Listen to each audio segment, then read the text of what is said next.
दोस्तों, कल रात मोदी जी अमेरिका के अंदर प्रेस कॉन्फ्रेंस कर रहे थे। व्हाइट हाउस के अंदर प्रेस कॉन्फ्रेंस हो रहा था और उस प्रेस कॉन्फ्रेंस में मोदी जी का हमेशा की तरह टेलीप्रॉम्प्टर मौजूद रहा। और इस टेलीप्रॉम्प्टर ने कितनी ज़्यादा सुर्खियां बटोरी है वो मैं एक एक करके आपको बताऊंगी कि कैसे मोदी जी का पहले तो टेलीप्रॉम्प्टर दिखा, उसके बाद टेलीप्रॉम्प्टर भी फेल हो गया, उसके बाद मोदी जी किस तरीके से घबरा गए, कैसे उन्होंने संभाला खुद को, ये सब कुछ इस वीडियो में मैं आपको एक एक करके बताऊंगी, एक एक तस्वीर भी दिखाऊंगी। जी हाँ, रुकिएगा, पूरी आखिर तक वीडियो देखिएगा, फिर आपको पता चलेगा जो विश्व गुरु हैं उनका विश्व भर में डंका कैसे बजता है। डंका उनके नाम का किस तरीके से जो है Modi is the boss, Modi is the boss media के हेडलाइन में यहाँ के चलाया जाता है ना दोस्तों। कमाल की बात है कि यहाँ की मीडिया जो है वो किस तरीके से खबरों को दिखाती है, कैसे प्रसारित करती है कि सिर्फ एक ही आदमी जो है वो महामानव है, बाकी कोई है ही नहीं।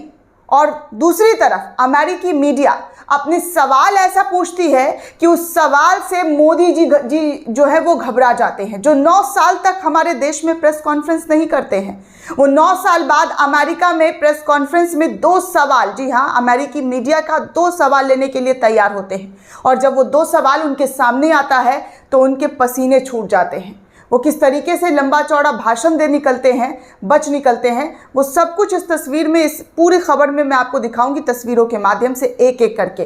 तो सबसे पहले दोस्तों मैं आपको एक तस्वीर दिखाऊंगी जो रणविजय सिंह की तरफ से शेयर किया गया है।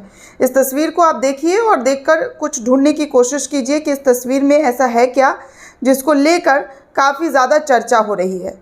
आप स्क्रीन पर देख सकते हैं।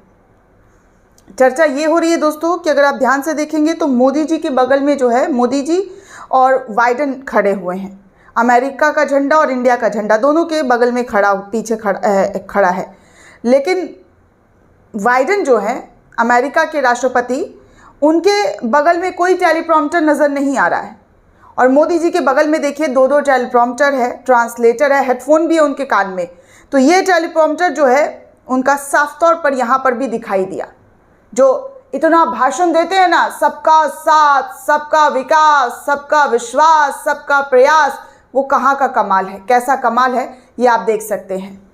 तो आप देखिए कि जो अमेरिका में भी टेलीप्रॉम्प्टर मोदी जी का पहुंच चुका है, 2-2, और साफ तौर पर दिखाई दिया जा रहा है कि मोदी जी उसको देख कर अपनी बातें और अपना लंबा चौड़ा जो भाषण है वो दे रहे हैं। तो रणविजय सिंह इसको लेकर लिखते हैं इस फोटो को शेयर करते हुए, ये क्या है जो हमारे प्रधानमंत्री के पास है लेकिन अमेरिका के राष्ट्रपति के पास नहीं है, किसी को पता है?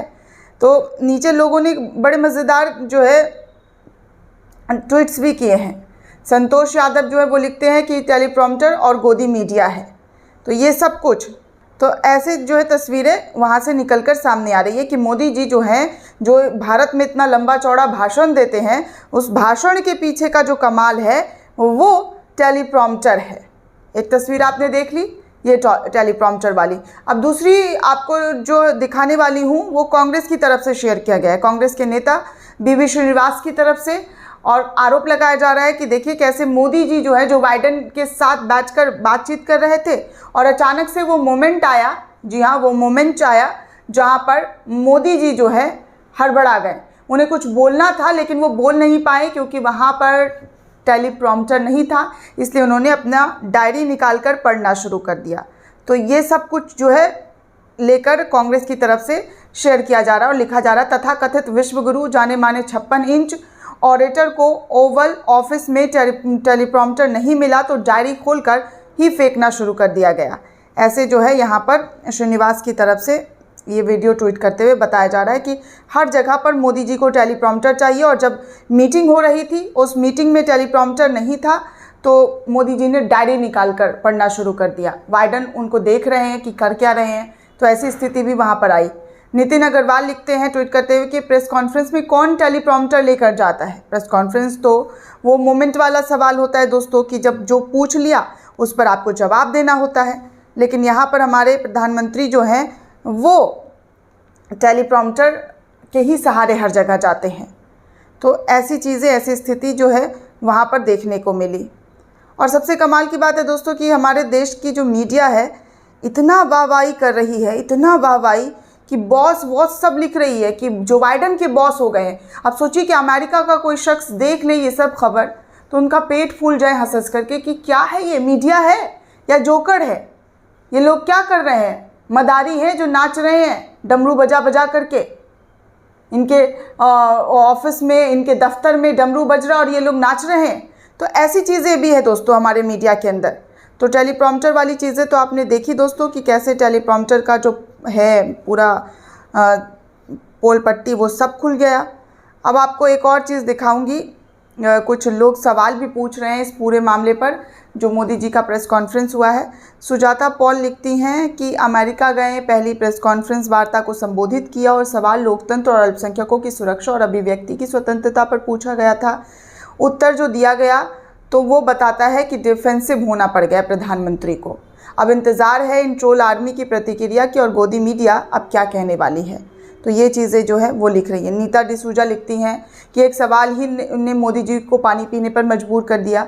अगर पूरी प्रेस कॉन्फ्रेंस होती तो मोदी जी दोस्ती कायम रहे कहकर निकल जाते। एक सवाल ने मोदी जी को इस तरीके से कर दिया। मंजुल लिखते हैं कि राहुल गांधी जी को मोदी जी से कुछ सीखना चाहिए। विदेशी धरती पर सच बोलकर देश का अपमान नहीं करना चाहिए। तो ये भी चीज़ें हैं कि कैसे जो है मोदी जी ने, लोग कह रहे हैं कि वहाँ विदेश में जाकर झूठ कहा है। साक्षी जोशी जो है पत्रकार, वो लिखती है कि ये एक सवाल, ये 33 सेकंड और ये अमेरिका का दौरा नरेंद्र मोदी जीवन भर नहीं भूल पाएंगे। चेहरे का भाव देखिए कैसे जो है ये हाव भाव इनका नज़र आ रहा है। तो सब सारी चीज़ें जो है लोग पकड़ कर देख रहे हैं। नरगिस बानो लिखती हैं कि मात्र 33 सेकंड के सवाल ने प्रधानमंत्री की बोलती बंद कर दी। यही कारण है कि मोदी जी 9 साल तक प्रेस कॉन्फ्रेंस नहीं किए। मुसलमानों की सुरक्षा के बारे में सवाल पूछने पर मोदी जी का चेहरा देखने लायक था। जब उनसे पूछा गया कि मुसलमानों के साथ किस तरीके से भेदभाव हो रहा है तो उनका चेहरे का रंगत जो है वो उतर गया। राफेल गांधी भी दिखा रहे हैं, जो पेज है उनके की टेलीप्रॉम्प्टर देखिए कैसे जो है मोदी जी लीड कर रहे हैं टेलीप्रॉम्प्टर के सहारे प्रेसिडेंट को, वहाँ के लोगों को लीड कर रहे हैं। तो ये सब कुछ भी प्राउड मोमेंट है जब टेलीप्रॉम्प्टर खुलकर सामने आ जाता है। अरमान पठान लिखते हैं कि इस 35 सेकंड के सवाल ने 9 साल की नफ़रत की राजनीति के चूल्हे हिला दिए हैं। ये लिख रहे हैं, ये चूल हिला दिया है। 35 सेकंड के सवाल ने 9 साल के नफ़रत की राजनीति की जो है चूल हिलाकर कल रख दी गई है। एक बात और गौर करने वाली है कि सवाल से साफ साफ कहा गया है कि बहुत से मानव अधिकार संगठन बोलते हैं कि आपकी सरकार मुसलमानों, अल्पसंख्यकों और सच्चे पत्रकारों को सता रही है, मतलब पूरी दुनिया में देश की बेइज्जती हो रही है। ये सवाल ही सबसे बड़ी बेइज्जती वाली चीज़ है।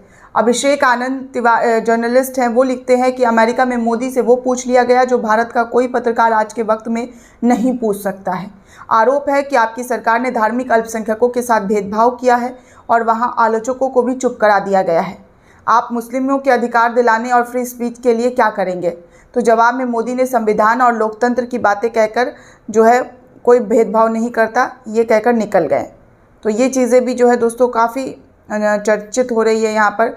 सदफ आफरीन लिखती है कि भारत के प्रधानमंत्री 9 साल के बाद प्रेस कॉन्फ्रेंस अमेरिका के व्हाइट हाउस में करते हैं। सवाल प्रधानमंत्री जी से पूछा जाता है कि भारत का मानवाधिकार उल्लंघन हो रहा है। भारत एक लोकतांत्रिक देश है लेकिन वहाँ धर्म के नाम पर अल्पसंख्यकों के साथ भेदभाव किया जा रहा है। आप और आपकी सरकार अपने देश में मुस्लिमों और बाकी अल्पसंख्यकों के अधिकार सुनने के लिए कौन सा कदम उठाएगी? वैसे प्रधानमंत्री जी अमेरिका का ये ऐतिहासिक दौरा कभी नहीं भूल पाएंगे क्योंकि जो सवाल उनसे पूछा गया है दोस्तों वो शायद कभी ना भूल पाएँ। श्रीनिवास लिखते हैं कि दोस्ती बनी रहे मोमेंट। आगे सूर्य प्रताप भी ट्वीट करते हुए लिखते हैं कि कैसे जो है ये सवाल ही सबसे बड़ा सवाल है मोदी जी के लिए, उनके शासन के लिए, कि डूब मरने के लिए इतना ही काफ़ी है कि ये सवाल उठा। प्रश्न ये है कि प्रेस कॉन्फ्रेंस के दौरान धार्मिक असहिष्णुता पर सवाल उठा ही क्यों, शंका क्यों व्यक्त हुई? धुआं वहीं उठता है जहां आग होती है। अब कितनी भी स्पष्टीकरण दे लो, ये सवाल तब तक जिंदा रहेगा जब तक बिल्किस बानो जैसे कांड होते रहेंगे, दुष्ट बलात्कारियों को बचाया जाता रहेगा। तो ऐसे तमाम चीज़ें जो है दोस्तों इस वक्त बहुत ज़्यादा चर्चा का विषय है। गोदी मीडिया तो ऐसे खुश हो रही है जैसे मोदी जी ने बहुत बड़े सवालों का जवाब दे दिया। वो भी मैं आपको दिखाना चाहूँगी दोस्तों, उसको भी आप देखकर सोचने की कोशिश कीजिए कि आखिर हमारे देश की मीडिया जो है वो कितनी ज़्यादा मीडिया है। तो कमेंट करके बताइएगा कि भारत में लोकतांत्रिक चीज़ों पर पहरे लगाए जा रहे हैं या नहीं, धर्म के आधार पर लोगों को टारगेट किया जा रहा है नहीं, ये सब कुछ हमें लिखकर बताइएगा। जात के आधार पर लोगों को छुआछूत के आधार पर क्या उनके साथ दुर्व्यवहार हो रहा है या नहीं। लेकिन कमाल की बात है, रूबिका लियाकत लिखती है मोदी जी के इस मोमेंट वाली बातों को। भारत के लोकतांत्रिक मूल्यों में कोई भेदभाव नहीं, न धर्म के आधार पर, न जाति के आधार पर, न उम्र के आधार पर, न लिंग के आधार पर। पीएम मोदी का सारे एजेंडेधारियों को बेबाक जवाब। ये रूबिका लियाकत जी ने कहा है। समझिए दोस्तों, और सच सोचिए कि क्या चल रहा है हमारे देश में पत्रकारिता के नाम पर। सवाल पूछना कर्तव्य है हमारा और जवाब देना उनका, लेकिन यहाँ पर सवाल पूछने के बाद जो मोमेंट आया, उस मोमेंट में कैसे गोदी पत्रकार जो है डिफेंसिव हो गए, डिफेंड करने लगे। दोस्तों, इस पूरे रिपोर्ट को लेकर आप क्या सोचते हैं, आपकी क्या राय, हमें कमेंट करके ज़रूर बताइएगा। साथ ही साथ चैनल को सब्सक्राइब करना बिल्कुल भी ना भूलें।